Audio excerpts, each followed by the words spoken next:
आप सभी को सूचित किया जाता है कि यह कहानी काल्पनिक है।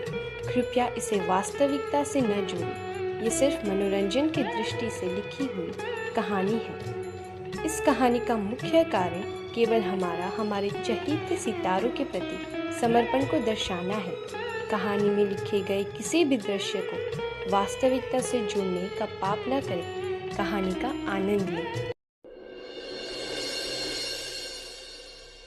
हाँ, यस बेटा, बोलिए। माँ, थैंक यू सो मच मुझे दादाजी से मिलवाने के लिए। माय प्लेजर बेटा।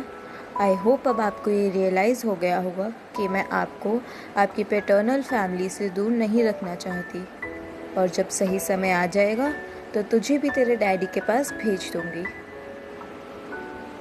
मुझे सिर्फ आपके और डैडी के साथ अलग अलग नहीं रहना, मैं आप दोनों के साथ रहना चाहती हूँ।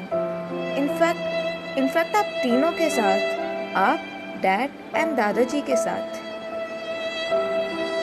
बेटा, आई विश मैं आपकी इच्छा पूरी कर पाऊँ कभी। मैं कोशिश कर रही हूँ। उस दिन का मुझे इंतज़ार है माँ, बेसब्री से इंतज़ार है। आज ना दिल को बहुत सुकून मिला शिविना को देख के। कितनी प्यारी है, एकदम दूध जैसी सफेद, एकदम मेरे रमन जैसी, है ना। अरे क्या सोच रहा है? मैं कब से बड़बड़ कर रहा हूँ, तू मेरी बात ही नहीं सुन रहा। मैंने सुनी तेरी बात, बस सच बोलूं तुझे, शिविना और उसकी रमन जैसी आदतों पे तो ध्यान गया, बट ये ध्यान नहीं गया कि तेरी बहू उसे कितने अच्छे संस्कार दिए, उसे कितना काबिल बनाया। तेरे एक बार कहने पे वो शिविना को ले आई हमसे मिलाने। अब तो ये सोच कि अगर वो तेरे बेटे से प्यार नहीं करती, या उसमें तेरे लिए इज्जत नहीं होती, या उसके मन में कोई चोट होता, तो वो क्यों लेके आती शिविना को? कुछ भी कहकर टाल सकती थी ना, लेकिन नहीं, उसने ऐसा नहीं किया। उसने ऐसा किया क्योंकि वो फंस चुकी थी। हम दोनों ने उसको पकड़ लिया था, उसके पास और कोई चारा नहीं था, और अब तो शिविना भी बालिग हो गई है, इसीलिए अब तो फिर से शिविना को लेके भाग भी नहीं सकती। छी यार, कितनी खराब सोच है तेरी अपनी बहू के लिए। शर्म कर ले थोड़ा। देख, एक बाप होने के नाते तेरे मन में रमन को लेके जो भी तकलीफ है मैं समझ सकता हूँ, लेकिन उसका मतलब ये तो नहीं कि तू इतना गिर जाएगा कि तेरे मुंह में जो आएगा वो बोलेगा तू।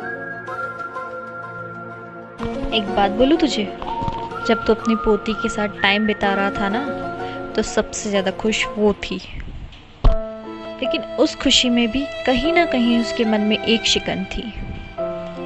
तुझे तो उसके मन की उदासी दिखी ही नहीं, कभी उसे बेटी की तरह बात की ही नहीं। हर फर्ज उसका ही तो नहीं, कभी अपना ससुर होने का फर्ज पूरा किया, कभी उसको अपनी बहू से बेटी बनाने का सोचा? नहीं ना। तो सिर्फ उससे कैसे उम्मीद कर सकता है? जब तू उसकी तकलीफ नहीं समझ सकता, तो उससे किसी भी चीज की उम्मीद रखना गलत है।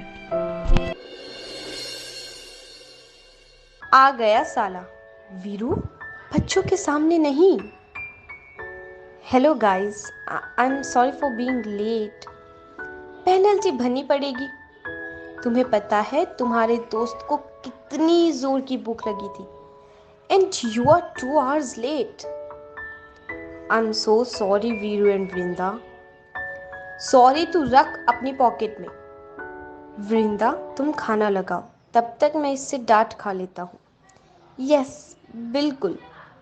अब बता, सच क्या है? क्या हुआ था तुझे? वीरू, सच्ची कुछ भी नहीं। मैंने कहा था ना, मैं सो रहा था। अबे, अपनी शक्ल देख शीशे में। तू ना खुद से झूठ बोल सकता है, अपने डैड से झूठ बोल सकता है, पर मुझसे नहीं बोल सकता। अब बता सच, वरना याद है ना तूने फोन पे क्या कहा था? वीरू, वीरू वो वीरू